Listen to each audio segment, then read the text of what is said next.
வணக்கம். புது புது அர்த்தங்கள் நிகழ்ச்சிக்கு வரவேற்கிறோம். இன்றைய நிகழ்ச்சியில் அதிமுக அம்மா கட்சியிலிருந்து திரு ஆவடிக்குமார் அவர்களும் பாரதிய ஜனதா கட்சியிலிருந்து திரு நாராயணன் அவர்களும் பங்கேற்கிறாங்க. வணக்கம். கூட்டணி அமைத்து எங்களை அழிக்க முயற்சி செய்கிறார்கள் அப்படின்னு உங்க கட்சியுடைய துணை பொதுச் செயலாளர் தினகரன் குற்றச்சாட்டு வச்சிருக்கிறார். ஆர்கே நகருடைய இடைத்தேர்தல் ரத்து செய்யப்பட்டிருக்கிறது. அது சம்பந்தமா அவர் செய்தியாளர்கள்ட்ட பேசும்போது திமுக, பாஜக, பன்னீர்செல்வம் அணி, தேர்தல் ஆணையம், வருமான வரித்துறையும் சேர்த்திருக்கிறார். இவங்கெல்லாம் கூட்டணி அமைத்து எங்களை அழிக்க முயற்சி செய்கிறார்கள் அப்படின்னு சொல்றாரு. திமுகவுக்கு ஓபிஎஸ் ஆகாது, திமுகவுக்கு பிஜேபி ஆகாது. ரெண்டும் வேற வேற நிலையில தான் இருக்கிறாங்க. தேர்தல் ஆணையம் அதிகாரமிக்க தனிப்பட்ட ஒரு அமைப்பு, வருமான வரித்துறையும் அதிகாரமிக்க தனிப்பட்ட அமைப்பு. இல்லை, எப்படி எல்லாரும் கூட்டணி சேர்ந்து உங்களை அழிக்க முயற்சிக்கிறார்கள் அப்படிங்கிற குற்றச்சாட்டை எப்படி வர வைக்கிறாரு? இல்லை, குற்றச்சாட்டு வைக்கிறாருன்னு இல்லை, உண்மையை சொல்லியிருக்காரு. ஏன்னா இவங்க எல்லாருடைய நோக்கம் இன்றைக்கு அனைத்து இந்திய அண்ணா திராவிட முன்னேற்ற கழகத்தை பலகீனப்படுத்துவது, முடிந்தால் களத்திலிருந்து வெளியேற்றுவது. அதை தான் அதை அவங்களுடைய நோக்கன்றது அனைத்து இந்திய அண்ணா திராவிட முன்னேற்ற கழகத்தை அரசியல் ரீதியாக எதிர்கொள்ள முடியாதவர்கள் பலகீனப்படுத்துவதற்கு ஏதாவது ஒரு காரணத்தை தேடுறாங்க. அதுக்கு அமலாக்கத்துறையும் தேர்தல் ஆணையம் உகந்த சூழ்நிலையை உருவாக்கி கொண்டிருக்கிறது. வருமான வரித்துறை உகந்த சூழ்நிலையை உருவாக்கி வைத்திருக்கிறது. அதை அவர்கள் எங்களுக்கு எதிரான பிரச்சாரமாகவும் எங்களுக்கு எதிராக வதந்தி பரப்புவதற்குரிய வாய்ப்பாகவும் பயன்படுத்துகிறார்கள். அதை ஊடகங்கள் வெளிப்படுத்துகின்றன. இல்ல, திமுக பன்னீர்செல்வம் அணிலாம் நீங்க சேர்த்திருக்கிறீங்களே, அதான் கேட்க. அதுதான் திமுகவுக்கு அதிமுக அடிக்கிறது தானே நோக்கம், அதிமுக திமுக எதிர்க்கிறது தானே நோக்கம். இதுல என்ன புதிய செய்தி இருக்கு? அதே நிலை தான் பன்னீர்செல்வமும் சொல்றாரு, அதே நிலை தான் பாரதிய ஜனதா கட்சியும் இவங்களுக்கு மாற்று நாங்கள் தான் சொல்றாங்க. அது அரசியல் ரீதியாக மட்டும் இல்ல, கட்சிகள் ரீதியாகவும் இன்னைக்கு ஒரு எதிர்ப்பு அதிமுகவை பலகீனப்படுத்துவது, அதிமுகவை ஒரு பின்னடைவை நோக்கி தள்ளுவது என்பது அவர்களுடைய பகிரங்கமான வெளிப்பாடாகவும் தானே இருக்கு. எப்படி பாக்குறீங்க நாராயணன், தினகரன் குற்றச்சாட்டு?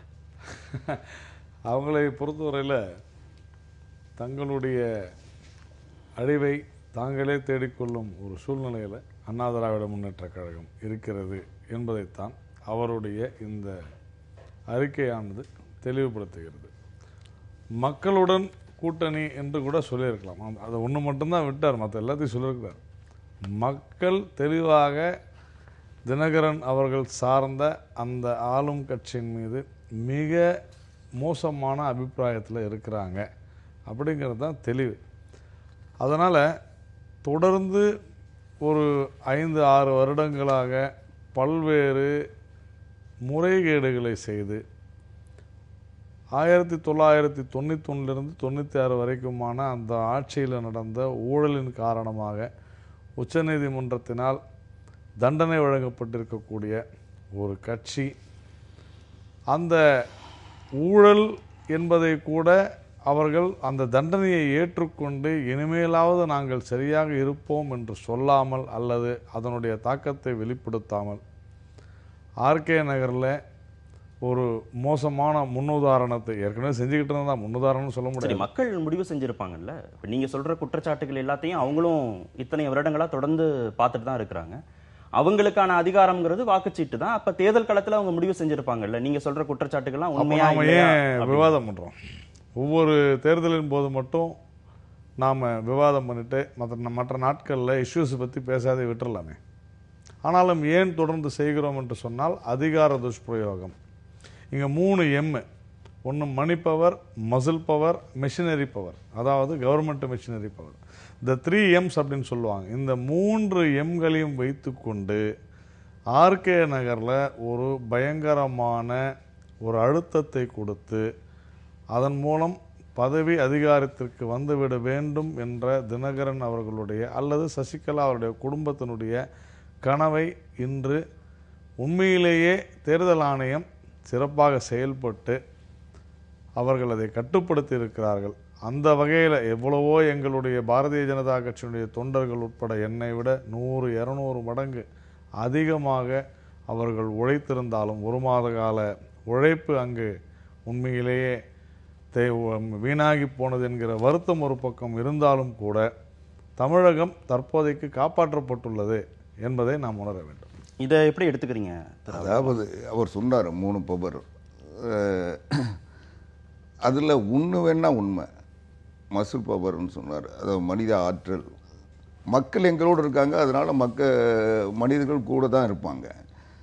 அனைத்து இந்திய அண்ணா திராவிட முன்னேற்ற கழகம் தமிழ்நாட்டில் மிகப்பெரிய கட்சி மட்டுமல்ல, மக்கள் ஆதரவை முழுமையாக பெற்ற கட்சி.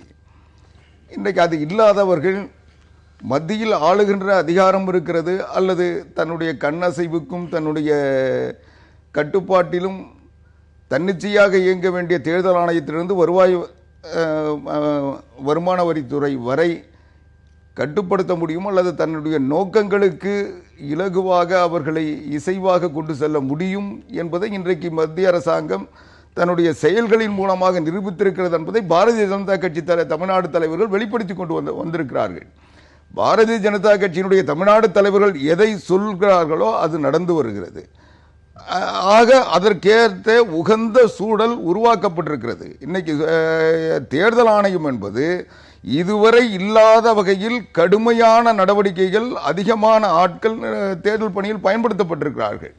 இன்றைக்கு அவர்கள் ஆரம்ப நிலையிலிருந்து தேர்தல் அதிகாரி மாற்றுவதில் தொடங்கி, தேர்தல் நடத்தும் அலுவலரை மாற்றியது தொடங்கி இதுவரை எல்லா அதிகாரிகளையும் மாற்றியிருக்கிறார்கள், பணியாளர்களை மாற்றியிருக்கிறார்கள், வாக்காளர்களை தவிர எல்லாரையும் மாற்றிருக்காங்க. இவ்வளவு நடந்த பிறகும் பணப்பட்டுவாடா நடந்ததான நான் சொல்றேன்.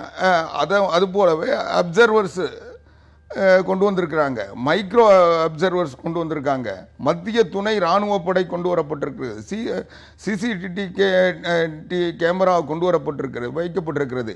இது எல்லாம் வைத்துவிட்டு ஒரே நேரத்தில், ஒரே மணி நேரத்தில் இல்லை அரை மணி நேரத்தில் 85% மக்களுக்கு பணம் கொடுத்துட்டாங்கன்னு அவங்க சொல்றது என்பது, இந்த அதிகாரிகள் மாற்றப்பட்டதால் தான் இப்படி செயல் நடந்திருக்குமோ என்ற சந்தேகம் எங்களுக்கு வருது.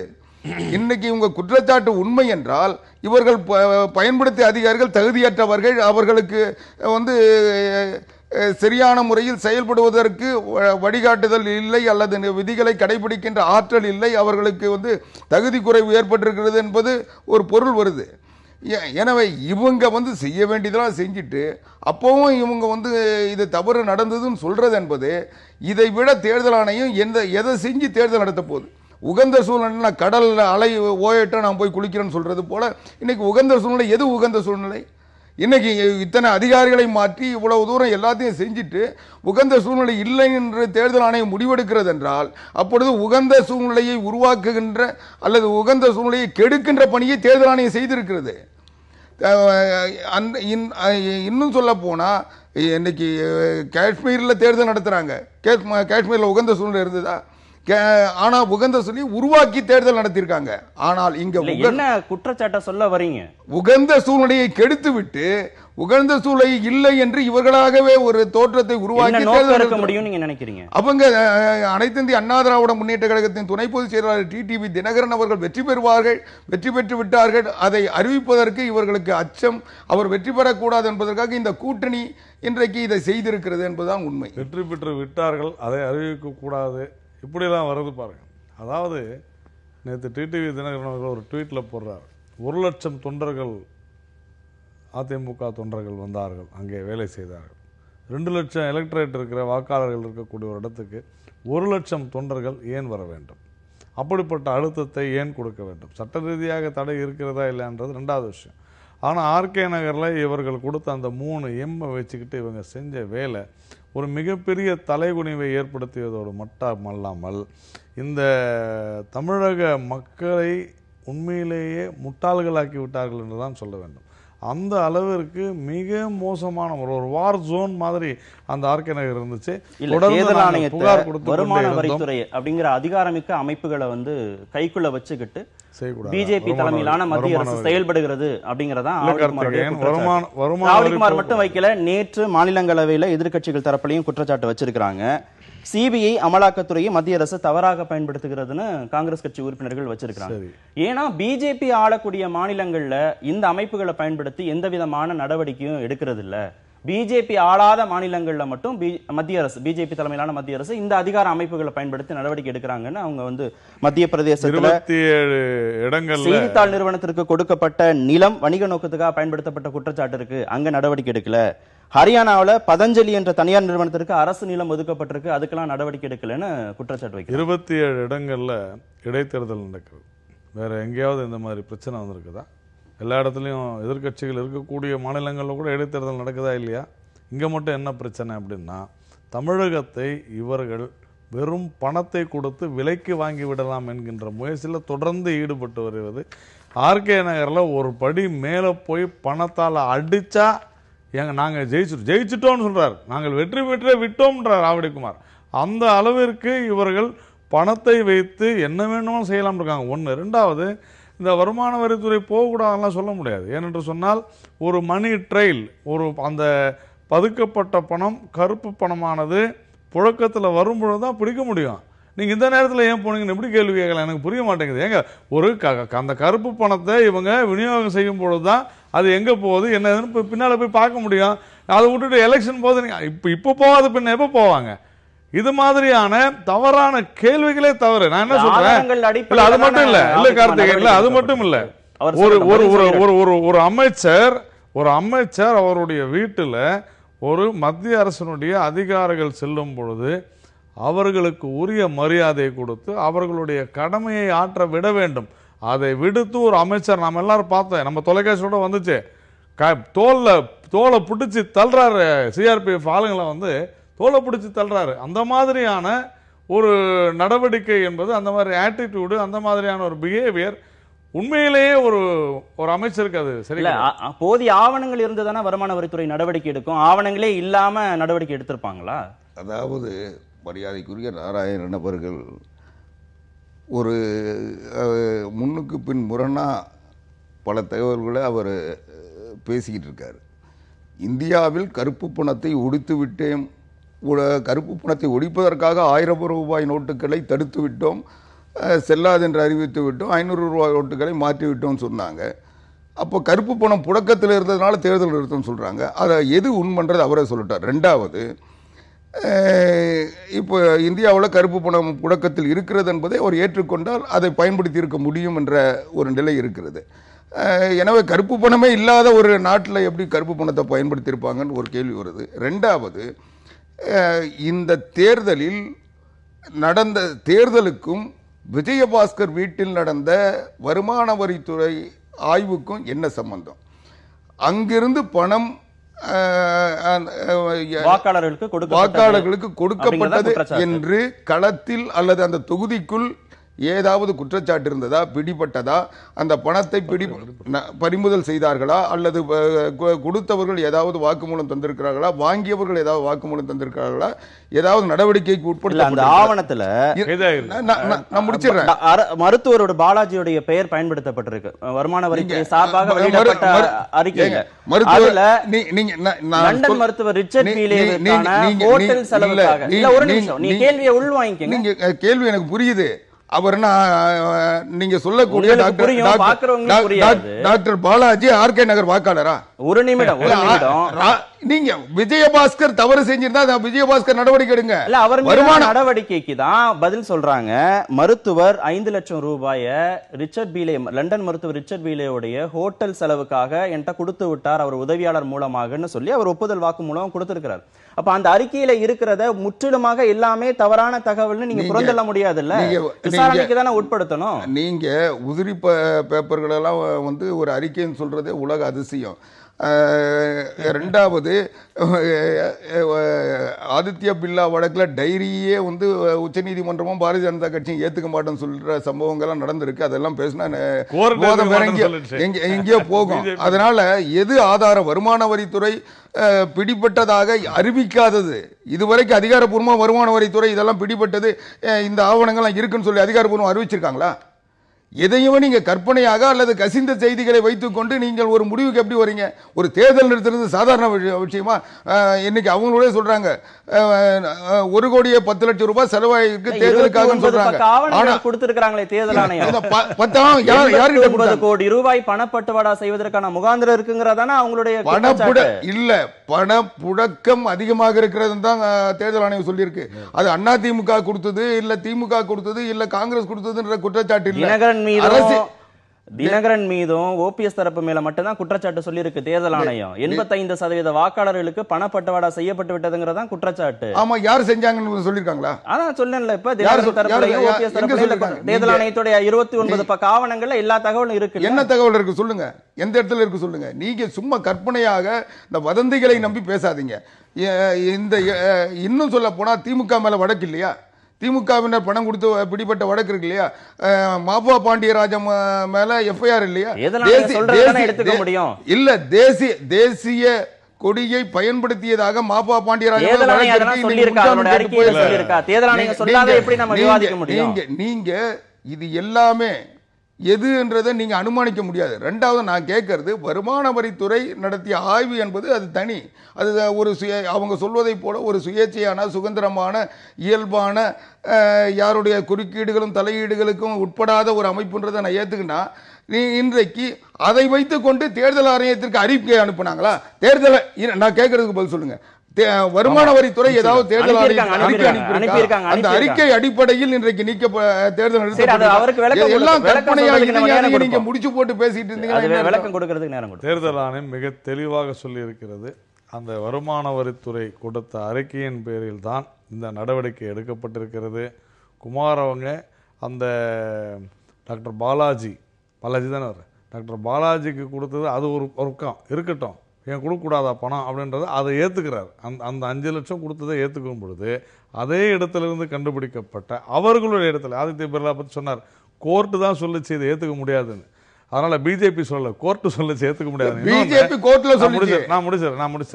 அரவிந்த் கெஜ்ரிவால் சொல்ல அதை ஏத்துக்காம பிஜேபி கோர்ட் வந்து சொல்லிச்சு. பேசிட்டீங்களா? நாங்கள் 1000 சொல்லலாம், ஆனால் நீதிமன்றம் தீர்ப்பே கொடுத்து டிஸ்மிஸ் பண்ணிடுச்சு. அதனால் அதை பற்றி பேச வேண்டிய அவசியம் இப்பொழுது எழவே இல்லை.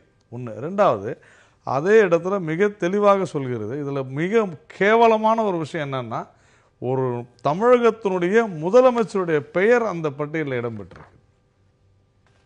இது நாள் வரை இந்த ஒரு 4 நாள் ஆயிடுச்சு, இதுவரையிலும் எடப்பாடி பழனிசாமி அவர்கள் அந்த நாட்டினுடைய முதலமைச்சர் அது குறித்து வாய் திறக்காத மௌனமாக இருப்பது தான் அதை ஏற்றுக்கொண்டதாகத்தான் அர்த்தமாகிறது. இது தேர்தல் ஆணையத்தினுடைய அறிக்கையில் தெளிவாக சொல்லியிருக்கிறாங்க. 89 கோடி கேட்டார் நாராயணன், சொல்லட்டும் கருப்பு பணம் ஒழிஞ்சு போச்சுன்னு சொல்கிறார். சரி, நல்ல கேள்வி. டிமானிட்டைசேஷனில் இது வந்து கள்ளப்பணம்னு சொல்கிறீங்க. 500 ரூபாய் 1000 ரூபாய் கொடுத்துருந்தா அது கள்ளப்பணம், கள்ள நோட்டு. கண்டிப்பாக கூண்டோடு எல்லாரும் கைது பண்ணியிருப்பாங்க, அது வேற. கருப்பு பணம், இதுதான் கருப்பு பணம் எங்கேருந்து வருது அப்படின்னா இப்படி தான் வருது. ரொம்ப சிம்பிள். எப்படி இவ்வளோ பணம் வருது அப்படின்னா 2 விஷயம்தான். தொடர்ந்து நாங்கள் பிஜேபியின் சார்பாக சொல்லிக் கொண்டிருக்கிறோம், தமிழகத்தில் மணல் கொள்ளை என்பது மிக மோசமான அளவில் போய்கிட்டு இருக்குது. தினந்தோறும் கோடிக்கணக்கான ரூபாய் பரிமாற்றம் நடந்து கொண்டிருக்கிறது. பணமாக கேஷாக 150 ரூபாய் 200 ரூபாய்க்கு ஒரு லோடு மணல், ஆனால் விற்கிறது 22,000 ரூபாய்க்கு.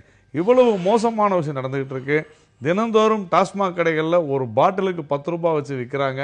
கடைக்கு 5000 பாட்டில்னா 50,000 ரூபாய் தினம், 15 லட்சம் ரூபாய் மாசம், 10,000 கோடி ஒரு வருடத்துக்கு.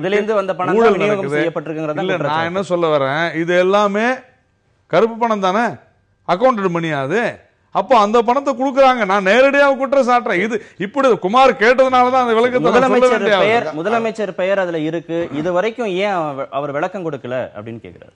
நான் யாரோ புத்தாம் புதுவில் போகின்ற பாலாஜி ஏத்துக்கிட்டார்ல, நீங்க குறுக்க பேசுறீங்க, அதனாலதான் நானும் பேசுறேன். பாலாஜி அவர் ஏத்துக்கிட்டாருன்னா இதையும் ஏத்துக்கிட்டு தான் ஆகணும். ஒரு நிமிடம். எங்க பாலாஜி ஏத்துக்கல இல்ல குப்பாஜி ஏத்துக்கல, எங்களுக்கு அது தேவையில்லை. நான் கேட்கறது விஜயபாஸ்கர் மீது குற்றச்சாட்டுகள் சுமத்தப்பட்டிருக்கிறது. நேற்றைக்கு போய் அவர் விளக்கம் சொல்லியிருக்காரு. அவரை மறுபடியும் வர சொல்லியிருக்காங்க. நீங்க விஜயபாஸ்கர் குற்றவாளின்னு உறுதிப்படுத்துறீங்களா? அந்த பணங்கள் கைப்பற்றப்பட்டிருக்கா? அந்த பணங்களுக்குரிய நடவடிக்கை எடுக்கப்பட்டிருக்கா? விஜயபாஸ்கர் மீது ஆய்வு நடத்திருக்கீங்க. அவர் வீட்டில் ஆய்வு நடத்திருக்கீங்க. அவருடைய நிறுவனங்கள், அவருடைய தொடர்புடைய இடத்துல ஆய்வு நடத்திருக்கீங்க. சேகர் ரெட்டி மேல கூட விசாரணை நடத்துறீங்க. சேகர் ரெட்டியோட மொட்டாட்சிட்டு பக்கத்தில் பன்னீர்செல்வத்தை இன்னைக்கு நல்லவர் சொல்லி நீங்க தானே தூக்கி வச்சுட்டு ஆடுறீங்க. நீங்க உங்க நினைச்சீங்கன்னா எது வேணா செய்வீங்க. அன்னைக்கு தலைமைச் செயலகத்தில் போய் தலைமை செயலாளர் அறையில் போய் ஆய்வு நடத்துனீங்க. இன்னைக்கு அவர் குற்றமற்றவர் என்பதால் மறுபடியும் பணி அவருக்கு தவறு செய்திருந்தால் அறிக்கை கொடுத்து அவருக்கு மேல நடவடிக்கை எடுக்க சொல்லியிருக்கணும்ல. மத்திய அரசு என்ன சொல்லிச்சு? வருமான வரி புலனாய்வுத்துறை என்ன சொல்லிச்சு? நீங்க நினைச்சீங்கன்னா தலைமைச் செயலாளர் மாற்றத்துக்கு ஒரு குறுக்கோடியில பூந்து அவர் அலுவலகத்தை ரைடு பண்ணுவீங்க. அவரை பணியிலிருந்து பணி ஒதுக்கீட்டில இருந்து நீக்கி வைப்பாங்க. மறுபடியும் நீங்க ஒண்ணுமே சொல்ல மாட்டீங்க. அதுக்கப்புறம் பணி தருவாங்க. நீங்க நினைச்சீங்களா எதை வேணா? இப்போ ஒரு வருமான வரித்துறை ரைடு நடத்தி தேர்தலை நிறுத்தி வைப்பீங்க. அப்புறம் நாளைக்கு ஒண்ணு இல்ல விஜயபாஸ்கர் நிரபராதின்னு வெளியே வரும். இதுதான் நடந்துட்டு இருக்கு. இல்ல இது விளக்கம் சொல்லல முதலமைச்சர். விளக்கம் சொல்ல வேண்டிய அவசியம் இல்லைங்க. முதலமைச்சருடைய பெயர் பட்டியலில் இருக்கு. நீங்க விஜயபாஸ்கர் வருமான வரித்துறை அரசு தேர்தல் ஆணையம் தேர்தல் ஆணையம் ரத்து செய்வதற்கு உருவாக்கப்பட்டதான் இந்த வருமான வரித்துறை ஆய்வு திட்டம். தேர்தலை நடத்தவே கடமைப்பட்ட தேர்தல் ஆணையம் தேர்தலை நிறுத்துவதற்கு இன்றைக்கு சதி செய்தது. கார்த்திகேயன் அவர் பாதிக்கப்பட்ட இடத்துல இருக்கிறார் சொல்லலாம். ஆனா இதே ஆவடிக்குமார் இந்த ஒரு 3 மாதங்களுக்குள்ளாக இதே புது புது அர்த்தங்கள் நிகழ்ச்சியில் நானே ஒரு பங்கேற்ற நிகழ்ச்சியில் ஒரு விஷயம் சொல்லியிருக்கிறார்.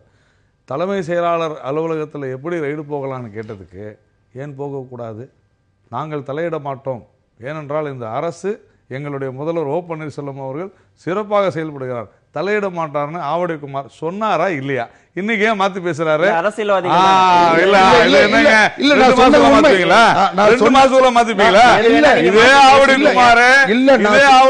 அதை வரவேற்றார். சரிதான், நியாயமாக நடந்து கொள்ளும், நேர்மையாக நடந்து கொள்ளும் சொன்ன ஆவடிக்குமார் நான் சொன்னது உண்மை. ஆனால் நீங்கள் அவர் அந்த இடத்துல இருந்து கண்டுபிடிச்சு அவரை குற்றவாளியா நீங்க காட்டியிருந்தீங்கன்னா அவர் குற்றவாளி என்பது உறுதிப்படுத்தப்பட்ட பழி வாங்குவதற்காக அவரை அந்த பதவியிலிருந்து அகற்றுவதற்காக நீங்கள் வேறு யாரையோ அந்த பதவிக்கு கொண்டு வர வேண்டும் என்பதற்காக நீங்க செய்த சதி. அதுக்காக நீங்க வருமான வரித்துறையை பயன்படுத்திருக்கீங்க. அதேதான் இன்னைக்கு தேர்தல் நடத்திருக்கீங்க. இடைவெளி எடுத்துட்டு பேசு. டாஸ்மாக் கடை அமைக்க எதிர்ப்பு, புதிதாக கட்டிய பார் இடிப்பு அப்படின்னு ஒரு செய்தி இருக்கு. உச்சநீதிமன்றம் நெடுஞ்சாலைகளில் இருக்கக்கூடிய கடைகள் அகற்றணும்னு உத்தரவு பிறப்பித்ததை தொடர்ந்து அந்த கடைகளை ஊருக்குள் கொண்டு வருவதற்கு மாநில அரசுகள் முயற்சி செய்கின்றன. அதுக்கு பொதுமக்கள் தரப்புல கடுமையான எதிர்ப்பு இருக்கு. இந்த சம்பவம் அரியலூர்ல நடந்திருக்கு. மக்களுடைய எதிர்ப்பையும் மீறி அந்த பார் கட்டப்பட்டிருக்கு. நள்ளிரவில் அந்த பார் இடிக்கப்பட்டிருக்கிறது. எப்படி பார்க்கலாம் ஆவடிக்குமார்? இல்லை, நீங்க சொல்ல உச்ச நீதிமன்றம் நெடுஞ்சாலை ஓரத்தில் இருக்கிற கடைகள்லாம் கொண்டு போய் ஊரில் வைங்கன்னு சொன்னது போன்ற ஒரு தோற்றம் வருது. அது இல்லை. அதாவது 500 மீட்டர் தூரத்தில் 20,000க்கு உட்பட்ட பகுதிகளில் 220 மீட்டர் தூரத்தில் வைக்கணும்னு சொல்லியிருக்காங்க. அது அதுக்கு தமிழ்நாடு அரசாங்கம் சில விதிமுறைகள் வைத்திருக்கிறது. பள்ளியிலிருந்து 100 மீட்டர், கோயிலிருந்து 100 மீட்டர் தள்ளி வைக்கணும்லாம் விதிமுறைகள் இருக்குது. அந்த விதிமுறைகளுக்கு உட்பட்டு பொதுமக்களுக்கு பாதிப்பில்லாத வகையில் அதை மாற்றி அமைக்கின்ற பணியில் ஈடுபட்டிருக்கிறார்கள். அதை ஒரு சிலருக்கு அது விருப்பமில்லை என்றால் அது நியாயமான மக்கள் ஏதோ பாதிக்கப்படுகிறார்கள் என்பதால் அந்த காரணத்தை தெரிவிக்கின்ற பொழுது அந்த இடத்தை மாற்றிக்கொள்கிறார்கள். ஆனால் சில இடங்களில் வேண்டுமென்றே பிரச்சனையை உருவாக்க வேண்டும், மதுவிலக்கை அமுல்படுத்த வேண்டும் என்ற நோக்கத்தை, கொள்கையை வைத்திருப்பவர்கள் அதை ஒரு போராட்டமாக மாற்றி அதை எதிர்க்கின்ற போதுதான் பிரச்சனை வருகிறது. அதிலும் ஒரு நியாயமான போராட்டமாக இருந்தால் அரசாங்கம் அதை ஏற்றுக்கொள்ளும். ஆனால் ராத்திரியில் போய் திருட்டுத்தனமாக கட்டண பில்டிங் இடிச்சிட்டு வர்றதுன்றது ஒரு வன்முறைக்கும் பயங்கரவாதிகள் ஊடுருவதற்கும் வழிவகுக்கும். அதனால அதை நடவடிக்கை எடுத்திருக்காங்க. மதுக்கடைகளை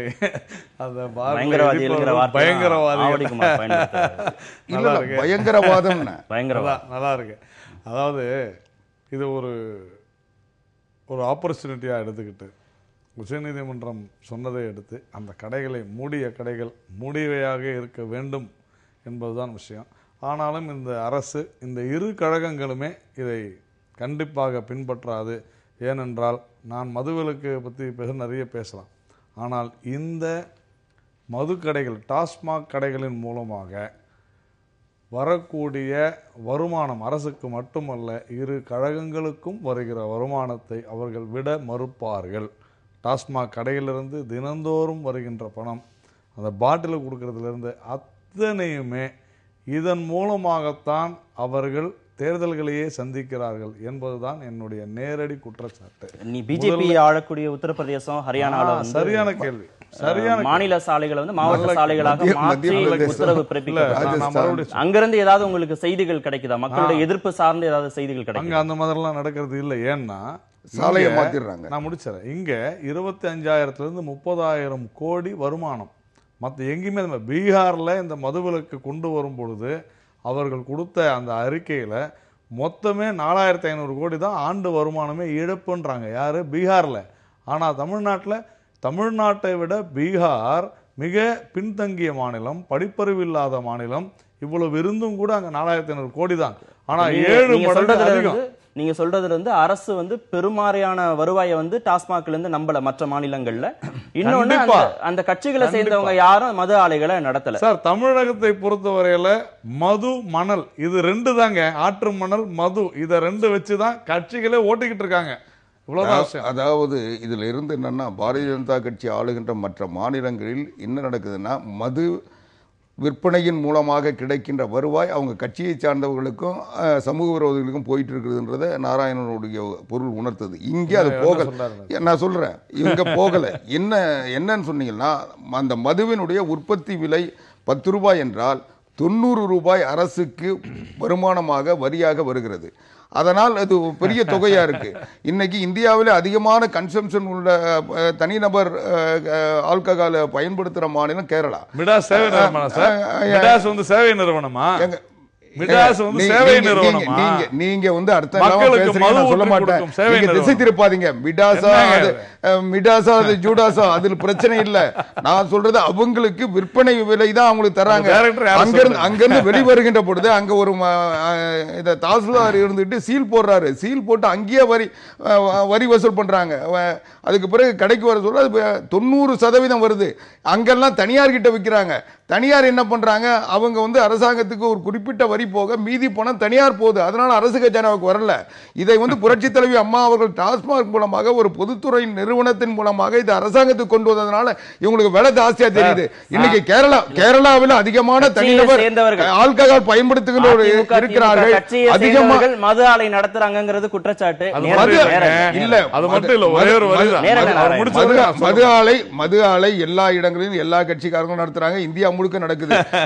இன்னைக்கு இந்த உத்தரவு என்பது தமிழ்நாட்டு போராட்டத்தை நம்ம பேசணும். நம்ம இதை நிறைவு செய்யலாம். இந்த நிறைய நேரம் தேவைப்படும் இதை பேசுறதுக்கு. இடைவேளைக்கு பிறகு நம்ம பேசுறோம். டெல்லியில நேற்று தமிழக விவசாயிகள் முழு நிர்வாண போராட்டத்தை நடத்தி இருக்கிறாங்க. 28 நாட்களுக்கும் மேலாக போராட்டம் நடைபெற்று வருகிறது. நேற்று பிரதமரை சந்திப்பதற்காக காவல்துறையினர் அவங்களை அழைத்து சென்றதாகவும், ஆனால் பிரதமரை சந்திக்க விடாம அங்க இருக்கக்கூடிய ஒரு அலுவலரை சந்தித்து அந்த கோரிக்கை மனு அளிப்பதற்கான ஏற்பாடுகளை காவல்துறையினர் செய்திருப்பதாகவும், அதனால இவங்க போராட்டத்தில் ஈடுபட்டிருப்பதாகவும் செய்திகள் சொல்லுது. எப்படி பார்க்கலாம்? இல்லை, நேற்று நடந்த ஒரு அந்த நிர்வாண போராட்டமோ அல்லது நிர்வாணமாக ஓடினாங்களோ அது மிக மோசமான ஒரு விஷயம். தமிழகத்திற்கே ஒரு பெரிய தலைகுனிவை தேடி கொடுத்திருக்கிறார் ஐயா கண்ணு அப்படிங்கிறது தான் என்னுடைய பதிவு. தொடர்ந்து இவர்கள் தமிழகத்தில் மாநில அரசுடன் போராட வேண்டியதை, கேட்டு பெற வேண்டியதை, இங்கு என்ன காரணத்தினாலோ இங்கு இருக்கக்கூடிய அரசுடன் விவாதிக்கக்கூட ஐயா கண்ணு போன்றவர்கள் தயாராக இல்லை. அதனால் என்ன செய்வதுன்னு தெரியாத அங்கே போய் செஞ்சுக்கிட்டு இருக்கிறாங்க. இதை தான் நாம் தொடர்ந்து சொல்லி கொண்டிருக்கோம். 3 விஷயம்தான் கார்த்திகேயன். 1, இந்த தேசிய பேரிடர் நிவாரண நிதி, அதில் முதலிருந்தே நாம் சொல்கிறோம் 39,000 கோடி கேட்டிருக்கிறார்கள். அதில் 21,000 கோடி இந்த கிராப் லாஸ், பயிர் இழப்பு, அது அந்த தேசிய பேரிடர் நிவாரண நிதியில் கேட்க முடியாது, இடம்பெறாத ஒரு விஷயம் அப்படிங்கிறதும் மாநில அரசுக்கு தெரியும். மாநில பேரிடர் நிவாரண நிதியிலிருந்து 2,000 கோடி கொடுத்ததா சொல்கிறாங்க. அதில் 75% மத்திய அரசாங்கத்தினுடையது. இதையெல்லாம் மறைத்து விட்டு மத்திய அரசு ஒன்றுமே செய்யலைன்ற மாதிரி சொல்வது தவறு. இல்ல, ஒரு மாதமா விவசாயிகள் டெல்லியில போராட்டம் நடத்துறாங்க. பிரதமரை சந்தித்தால் போராட்டம் திரும்ப பெறப்படும் அப்படின்னு விவசாயிகள் தரப்புல சொல்றாங்க. என்ன பிரச்சனை? இப்போ விவசாயிகளை சந்திப்பதுல பிரதமருக்கு என்ன சிக்கல் என்ன இருக்கிறதா பிரச்சனை புரிஞ்சுக்க நான் சொல்றேன். ஒரு நம்முடைய கண்ணு சரியில்லை அப்படின்னு சொன்னா கண் டாக்டர்கிட்ட தான் போகணும். பல் டாக்டர்கிட்ட போனா சரி ஆகாது. மாநில முதலமைச்சரிடம் சொல்ல வேண்டியதை, இங்க இருக்கக்கூடிய அமைச்சர்கள் செய்ய வேண்டியதை அங்க போறதுல எந்த விதமான பிரயோஜனமும் இல்லை. ஏன்னா நான் ஏற்கனவே சொன்னது போல, இல்ல, நீங்க சொல்றதை புரிஞ்சுக்க முடியுது நாராயணன். இது உங்க கருத்து. நீங்க அதை மத்திய அரசனால எதனாலையும் செய்ய முடியாதுன்னு நீங்க சொல்றீங்க, நிதியை கொடுக்க முடியாதுன்னு சொல்றீங்க. உங்க வாதங்கள் எல்லாத்தையுமே புரிஞ்சுக்க முடியும். நீதி கொடுக்க முடியாதுன்னு சொல்லல. உங்களுடைய வாதங்கள் நீங்க எல்லாத்தையுமே கேட்க புரிஞ்சுக்க வேண்டிய முடியும். சரி, கேட்க வேண்டிய இடமே வேற, எல்லாத்தையுமே புரிஞ்சுக்க முடியுது. கேள்வி என்னன்னா, நாட்டுடைய குடிமக்கள் தானே அவங்க. ஒரு மாதமா போராடுறாங்க. பல்வேறு போராட்ட வடிவங்கள் இங்க இருக்கிறாங்க. சட்டம்னு ஒண்ணு இருக்குல்ல. பிரதமரை சந்திக்கிறதுல அவங்க முனைப்பு காட்டுறாங்க, அதற்கான முயற்சிகளை எடுக்கிறாங்க. ஒரு நாட்டின் பிரதமரை விவசாயிகள் சந்திப்பதற்கு ஒரு 5 நிமிடமோ ஒரு 10 நிமிடமோ ஒதுக்குறதுல என்ன பிரச்சனை? எல்லாமே விவசாயிகள்லாம் நிறைய விவசாயிகள் ஏற்கனவே பிரதமரை சந்திச்சிருக்காங்க. இவரை மட்டும் ஏன் சந்திக்க மாட்டோம்னு சொல்றாங்க? அங்க போக வேண்டிய அவசியம் என்ன காரணம்னு கேட்கல. அதுதான் சொல்றேன். நீங்க அங்க அவருடைய நோக்கம் சரியானதாக இல்லைன்னு நான் நேரடியாகவே சொல்றேன். இன்னைக்கு திருச்சி சிவா சொல்லியிருக்கிறார், இந்த விஷயத்துல தெளிவா சொல்றார். இந்த அதாவது மாநிலத்தில் இருக்கக்கூடிய அரசிடம் இவர்களால் போராட முடியவில்லை என்ற நான் ஏன் திருச்சி சிவா சொல்றேன்னா, அதை அவர்கள் சொல்லி இருக்கிறார்கள். நல்லா புரிஞ்சுங்க. அந்த அந்த அந்த ஐயா கண்ணுடன் இருக்கிற விவசாயிகள் அவர்கள் சொல்லியிருக்காங்க. இன்னொன்னு, நம்ம காவிரி மேலாண்மை வாரியம் அமைக்கிறது, நான் சொல்றேன், நதிகள் இணைக்கிறதுலாம் மத்திய அரசு சார்ந்த விஷயங்கள் தான். நீங்க நேரம் கொடுத்தா அது பதில் சொல்லுவேன். நாம இதே புதிய தலைமுறையில நேர்பட பேசல விவாதம் பண்ணும் பொழுது ஒரு விவசாயி, அந்த ஐயா கண்ணுடன் இருக்கக்கூடிய ஒருவர் சொல்கிறார், நான் 2004 டிராக்டர் கடன் வாங்கினேங்க, இன்னைக்கு அது 2 லட்சம்ன்றது 7 லட்சம் ஆயிடுச்சு, மோடி செஞ்ச துரோகத்தினால எனக்கு பிரச்சனை ஆயிடுச்சுன்றார். 2004 அவர் டிராக்டர் கடன் வாங்கி 13 வருஷமா கொடுக்கலன்னா அது எப்படி மோடி செஞ்ச துரோகமாகும்? இப்படிதான் பேசுவாங்களா? அவங்களுடைய நோக்கம் என்ன? தேசிய வங்கிகளில் வாங்கிய கடன்களை தள்ளுபடி செய்ய வேண்டும். இதுதான் அவங்களுடைய இன்னொரு கோரிக்கை. தேசிய வங்கிகள்ல கடன் வாங்கும் பொழுது அப்ளிகேஷன் போடும், விண்ணப்பம் கொடுத்து அது ப்ராசஸ் ஆகும் பொழுது இன்சூரன்ஸ் பிடிக்கப்படும். அந்த இன்சூரன்ஸ் பிடிக்கப்படும். உடனடியாக அங்க வறட்சி வந்ததுன்னு சொன்னா மாநில மற்றும் மாவட்ட நிர்வாகங்கள், கிராம நிர்வாக அலுவலர், இவங்க எல்லாருடைய கையொப்பம் இருந்தால் தாராளமாக அந்த இன்சூரன்ஸ் தொகை இந்த கடனுக்கு ஈடாக வசூல் செய்யப்படும். இதான விஷயம். இதை செய்ய வேண்டியது மாநில அரசு. செய்யலன்னா ஒண்ணு மாநில அரசு பொறுப்பேற்கணும், அப்படி இல்லைன்னா வங்கிகள். மத்திய அரசு சார்ந்த கோரிக்கைகளை இங்க வைக்கிறாங்க இல்லைங்க. காவிரி மேலாண்மை வாரியம் நான் சொல்றேன், நதிகளை இணைக்கிறதுங்கிற கோரிக்கையை வைக்கிறாங்க. பிரதமரை சந்திக்கணும்னு நேரம் கேட்கிறாங்க. பிரதமர் யாரையுமே சந்திப்பதற்கு நேரம் ஒதுக்கவே இல்லை. மறுபடியும் சொல்றேன், பிரதமர் தினந்தோறும் எவ்வளவு பேரை சந்திக்கிறாங்க. ஆனா ஒரு முறை இருக்கிறது. நேற்று அந்த காவலர் நேற்று தற்காலிக நீக்கம் செய்யப்பட்டிருக்கிறார். அவங்கள கூட்டு போனவங்க தற்காலிக நீக்கம் செய்யப்பட்டிருக்கிறார். நான் சொல்வது காவிரி மேலாண்மை வாரியத்தை பொறுத்தவரை இந்தியாவிலேயே பாஜக ஒரே கட்சி தான், இந்த அரசு தான் கோர்ட்டில் காவிரி தீர்ப்பாயத்தினுடைய இறுதி தீர்ப்பு தான் இறுதியானது. அதாவது காவிரி மேலாண்மை வாரியம் அமைக்கப்பட வேண்டும் என்று சொல்லி இருக்கிறது. கோர்ட்டில் 3 நபர் கொண்ட அமர்வுல இருக்குது. அதனால இந்த தமிழகமும் சரி கர்நாடகமும் சரி தங்களுடைய வழக்குகளை வாபஸ் பெறட்டும். மேலாண்மை வாரியம் இப்ப நீங்க சொல்றதுல இருந்து எந்த சூழ்நிலையும் பிரதமர் விவசாயிகளை சந்திக்க மாட்டார். திருச்சி நீங்க சொல்லக்கூடாது. நான் சொல்வது, ஐயா கண்ணு அவர்களுடைய கோரிக்கைகள் அங்கு அது நியாயமான எல்லாமே ஐயா கண்ணு சார்ந்த கோரிக்கையா பார்க்கப்படுதா? இல்ல, வேற யாரும் சொல்லல. எந்த விவசாயம் எனக்கு ஃப்ரீயா கொடு, தள்ளுபடி கேட்கல சார். அதுதான் பிரச்சனை. எந்த விவசாயம் அப்படி கேட்க மாட்டாங்க. ப்ராப்ளம் என்னன்னா, பேசிக் இன்ஃப்ராஸ்ட்ரக்சர் ஃபெசிலிட்டிஸ் செய்யாதது மாநில அரசனுடைய தவறு தவறு தவறு. ஓகே, மாநில அரசு மேல குற்றச்சாட்டு வைக்கிறது. அதாவது எப்படி பாக்குறீங்க விவசாயிகள் போராட்டத்தை? முதல்ல எப்படி பாக்குறீங்க? இல்ல, விவசாயிகள் போராட்டம், அதுவும் குறிப்பா மரியாதைக்குரிய நாராயணன் ஐயா கண்ணு அவர்களை குற்றம் சாட்டுகிறார். ஐயா கண்ணு யாரும் சொல்லாத கோரிக்கைகளை வைக்கிறாருன்னு சொல்றாரு. அப்படி இருந்தா அவரை தயாரித்து அனுப்பிச்சதே பிஜேபி தான். அவருடைய போராட்ட முறைகள் பிஜேபி உருவாக்கி தந்த முறைகள் தான்.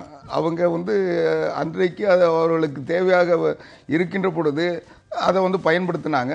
அவர் கற்றுக்கிட்ட வித்தையை இப்போ அவங்களுக்கு திருப்பி இருக்காருன்னு வேணால் எடுத்துக்கலாம். அது ரெண்டாவது, இந்த போராட்டம் என்பது 28 நாளாக நடந்துகிட்டு இருக்கு. அவங்களுடைய போராட்டத்தினுடைய கோரிக்கைகள் ஏதோ மாநில அரசாங்கம் சார்ந்த கோரிக்கைகள் சொல்றாரு, திருச்சி சிவா சொல்றாருலாம் இல்ல. ஐயா கண்ணு சொல்றாரு. அதுதான் சொல்ல வரேன். ஐயா கண்ணு மாநில முதலமைச்சர் எங்களை சந்தித்திருந்தால் கூட அந்த போராட்டத்தை விட்டு கொடுத்திருப்போம்னு அவர் சொல்றாரு. அதுக்குதான் ஏன் மாநில முதலமைச்சர் சந்திக்கல? அதுதான் அவர் தமிழ்நாட்டில் போராட்டம் நடத்துகின்ற நேரத்தில் சந்திச்சிருக்கோம், அதுக்கு நிவாரணம் தேடி இருக்கோம். அவர் ஏன் டெல்லியில போய் நடத்தினாருன்னு அவர்கிட்ட விளக்கம் கேட்டீங்கன்னா அதுக்கு பதில் சொன்னார்.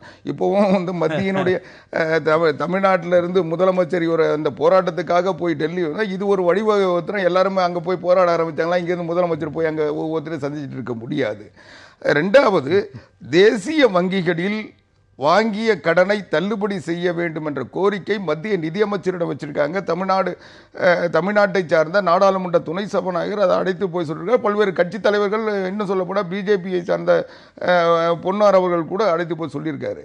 அப்போ இவங்களுக்கு சம்பந்தம் இல்லாத கோரிக்கை ஏன் கூட்டு போனாங்க? ஆக அந்த கோரிக்கையை அவங்க தான் நிறைவேற்ற முடியும். ரெண்டாவது, காவிரி மேலாண்மை வாரியம் என்பது மத்திய அரசாங்கம் தான் செய்ய முடியும். அந்த கோரிக்கைக்கு மாநில முதலமைச்சர் அது வேண்டான்னு சொல்லலை, அதை வலியுறுத்தி வழக்கம் போட்டுக்கிட்டு இருக்கோம். தமிழ்நாடு போராடிக்கிட்டு தான் இருக்கு. அதே போல விவசாய பொருட்களுடைய விலை நிர்ணயம் அது மத்திய அரசாங்கத்தினுடைய கட்டுப்பாட்டில் இருக்கு, மத்திய அரசாங்கம் செய்ய வேண்டிய பணி. அதை போலவே நதிகள், மாநிலங்களுக்கு இடையான நதிநீர் இணைப்பு திட்டம், அது மத்திய அரசு அவங்க கோரிக்கை எல்லாமே மத்திய அரசு சார்ந்ததா இருக்கிறதுனால முதலமைச்சர் போய் அங்க பேச மாட்டார். விவசாயி பேசுறேன்ல, மத்திய விவசாயத்துறை அமைச்சர் போய் பேசியிருக்காரு. தமிழ்நாட்டை சார்ந்த நாடாளுமன்ற துணை சபாநாயகர் அவங்களை அழைச்சிக்கிட்டு போய் மத்திய அமைச்சரோட பேசியிருக்காங்க, விவசாயத்துறை அமைச்சரோட பேசியிருக்காங்க. இவங்களுடைய கோரிக்கைகளை தொடர்ந்து ஆதரிச்சு தான் இருக்கிறாங்க. அவங்களுக்கு ஆதரவான நிலைப்பாடு எடுத்திருக்காங்க. இரண்டாவது, இன்றைக்கு இந்த போராட்டம் என்பது மத்திய அரசாங்கத்தை எதிர்த்து, சரி அது கூட பிரச்சனை இல்லை. நேத்து நடந்த சம்பவம் என்ன? நேத்து பிரதமரை பார்க்கிறேன், அவங்க தொடர் ஒற்றை கோரிக்கையாக வைத்துக் கொண்டு, இந்த கோரிக்கைகள் ஆரம்பத்திலிருந்து இது வரைக்கும் வேற இருந்தாலும் ஒற்றை கோரிக்கை, பிரதமர் எங்களை அழைத்து பேசினால் இதற்கு தீர்வு வரும்னு அவங்க ஒரு நம்பிக்கை. ஆனா விவசாயிகளை அழைத்து பேச மாட்டேன், பழம்பெரும் நடிகைகளை பழம்பெரும் நடிகைகளை அழைத்து பேசுவேன்னு சொல்லி ஒரு பிரதமர் ஒரு நிலையை பேசும்போது முதலமைச்சர் பார்த்தால் கூட போராட்டத்தை விலக்கிக் கொள்வோம்னு சொல்றாரு. ஏன் முதலமைச்சர் போகல?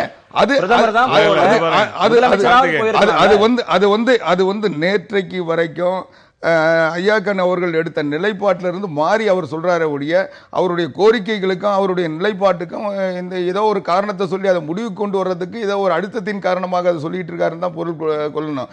ரெண்டாவது, இன்றைக்கு இந்த நடந்த இடம் என்பது பிரதமரை பார்ப்பதற்கு பிரதமர் அனுமதி இல்லாமல் உள்ள கொண்டு போக முடியாது. போலீஸ் அழைச்சிட்டு போய் திரும்பி வருது. திரும்பி வர்ற இடம் ராஜபாட்டில் உள்துறை அமைச்சகம், நிதி அமைச்சகம் இருக்கு.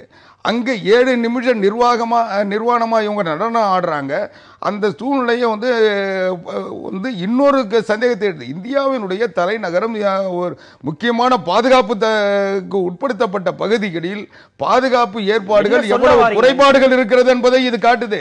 மத்திய அரசாங்கத்தினுடைய நீங்க சம்பந்தப்படுத்தி பேசுறீங்க திரு ஆவடிக்குமார்.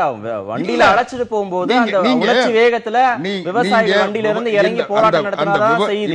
பாதுகாப்பு குறைபாட்டுக்கும் விவசாயிகள் போராட்டத்துக்கு நீங்க எப்படி சம்பந்தப்படுத்துறீங்க? விவசாயிகள் போராட்டம் 28 நாள் நடக்குது. பிரதமரை சந்திக்க வேண்டும் என்று அவர்கள் அழைத்து செல்லப்படுகிறார்கள். அவர்கள் பிரதமரை சந்தித்திருந்தால் அந்த பிரச்சனையே வந்திருக்காது. ஆனா ஒரு அதிகாரி கிட்ட, அதுவும் ஒருத்தர் போய் மனு கொடுங்கன்னு சொன்னதுனாலதான் அவங்க அந்த நிலைக்கு வராங்க. இவங்க கட்சியினுடைய மூத்த தலைவரும் அமைச்சராகவும் இருந்து தற்போது பாராளுமன்ற உறுப்பினராக இருக்கக்கூடிய அன்வர் ராஜா அவர்கள் நேற்று நம்முடைய புதிய தலைமுறை தொலைக்காட்சியில் ஒரு விஷயத்தை சொன்னார். என்ன சொன்னாருன்னா, உத்தரப்பிரதேசத்தில் எப்படி விவசாய கடன்களை தள்ளுபடி செய்தார்களோ அதே போன்று தமிழகத்திலும் தள்ளுபடி செய்ய வேண்டும் அப்படின்னு சொன்னார். நான் அதை தான் சொன்னேன். அவர் சொல்வதை நான் ஏற்றுக்கொள்கிறேன். உத்தரப்பிரதேசத்தில் அங்கே இருக்கக்கூடிய மாநில அரசு எப்படி தள்ளுபடி செய்ததோ அது போல தள்ளுபடி செய்யணும். அது யாருடைய பொறுப்பு?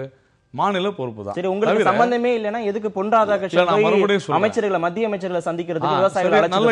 நல்ல கேள்வி. சம்பந்தமே இல்லைன்றது இல்லை, நான் சொல்றது புரிஞ்சுங்க. பொன் ராதாகிருஷ்ணன் அவர்கள் ராஜ்நாத் சிங் அவர்களை உள்துறை அமைச்சரை சந்திச்சிருக்கிறாங்க, தர்மேந்திர பிரதான் அவர்களை சந்தித்திருக்கிறார்கள், அக்ரிகல்ச்சர் மினிஸ்டர் ராதாமோகன் சிங்கை சந்திச்சிருக்காங்க, நிதியமைச்சரை சந்திச்சிருக்காங்க. எல்லாருமே அருண்ஜேட்லி அவரை எல்லாருமே சந்திச்சு ஆவணம் செய்வதாக வாக்குறுதி அளித்திருக்காங்க. ஆனா அது என்ன பிடிவாதம், நான் பிரதமரை தான் சந்திக்கணும் அப்படின்னா வேறு எங்கிருந்தோ அழுத்தம் வருது. 28 நாட்களாக என்ன பிடிவாதம் நீங்க எடுத்துக்கிறீங்கன்னு கேக்குறேன். பிடிவாதம் நீண்ட நாட்களாக போராட்டம் நடத்துறாங்க. எவ்வளவு முறை சொல்ல முடியும்? கோரிக்கைகள் நிறைவேற்றப்படவே இல்லை. இங்க போராட்டம் நடத்துறாங்க. ஒவ்வொரு பருவமும் பொய்த்து போகிறது. ஒவ்வொரு பருவமும் பொய்த்து போகுது. காவிரியில இருந்து தண்ணீர் வரல. இங்க இருக்கக்கூடிய வறட்சி பிரச்சனை. இதுலதான் பிரதமரை சந்திக்கணும். காரணம் யாரு? வலுவான கோரிக்கை வருமா? ஐயா கண்ணு அவர்கள் இருக்கக்கூடிய அந்த முசிறி பகுதியில நடக்கிற ஆத்து மணல் கொள்ளை இருக்குது பாருங்க, அதை அவர் தட்டி கேட்டாலே காவிரியில கொஞ்சம் நஞ்ச வர தண்ணி நல்லா இருக்கும். நீர்நிலைகளை மேம்படுத்தாதது யாருடைய தவறு? கிட்டத்தட்ட 25 வருடங்களாக ஒரு தடுப்பணை கிடையாதுங்க தமிழ்நாட்டில். ஆத்து மணல இவ்வளவு கொள்ளை அடிக்கிறாங்க, கோடி கோடியா கொள்ளை அடிச்சுக்கிட்டு இருக்காங்க. வறட்சி எங்க இருந்து வருது? இதுதான் பிரச்சனையே. அப்போ டைவர்ஷனரி டாக்டிக்ஸ் 28 நாளான்னு சொல்றாங்க. 28 நாளா தான் ஆர்கே நகர் தேர்தல் பிரச்சாரம் நடந்துகிட்டு இருக்குது. அப்போ நான் நேரடியாக குற்றம் சாட்டுறேன், இந்த இப்பொழுது நடக்கக்கூடிய இந்த அரசு சார்ந்த கட்சியினர் தான் இந்த விவரத்தை தேவையில்லாம பிரச்சனை பண்றாங்க. நேற்று ரத்து செய்யும் பொழுது இந்த விஷயம் நடக்குது. ஒரு மாசம் அந்த பிரச்சனையை பேசுறோம். கூப்பிட்டு அழைச்சு பேசும்போதும் ஒவ்வொரு நாளைக்கு எனக்கு ஒரு பிரச்சனை, நாளைக்கு எனக்கு ஒரு பிரச்சனை, குற்றச்சாட்டு வைக்கிறாங்க. நான் சார்ந்த தொழில் ஒரு விவசாயிகள் போராட்ட முடிவுக்கு யாருமே யார் செய்யணும்? மாநில அரசு செய்ய வேண்டும். மாநில அரசு செய்யணும். மாநில அரசு முடிவுக்கு கொண்டு வருவதற்கான இந்த முயற்சியை யாருமே எடுக்கவே இல்லை. தைரியம் இல்ல, அவ்வளவுதான் விஷயம். சரி, பார்க்கலாம். செய்திக்கு நேரம் ஆயிடுச்சு. அதாவது இந்தியா முழுவதும் எந்த பிரச்சனை இல்ல, தமிழ்நாட்டில் மட்டும்தான் விவசாயிகளுக்கு பிரச்சனை. ஆனால் இந்த நாட்டினுடைய பிரதமர் விவசாயிகள் பிரச்சனைக்கு தனக்கு சம்பந்தம் இல்லை என்று நினைத்துக் கொண்டு விவசாயிகள்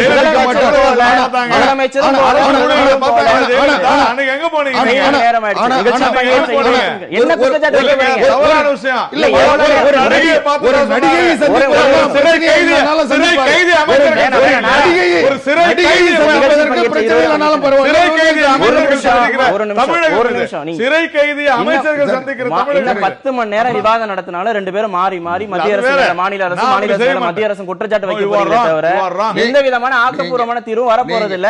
நிகழ்ச்சியில் பங்கேற்ற இருவருக்கும் மிக்க நன்றி. செய்திக்கு நேரம். மீண்டும் சந்திப்போம். நன்றி, வணக்கம்.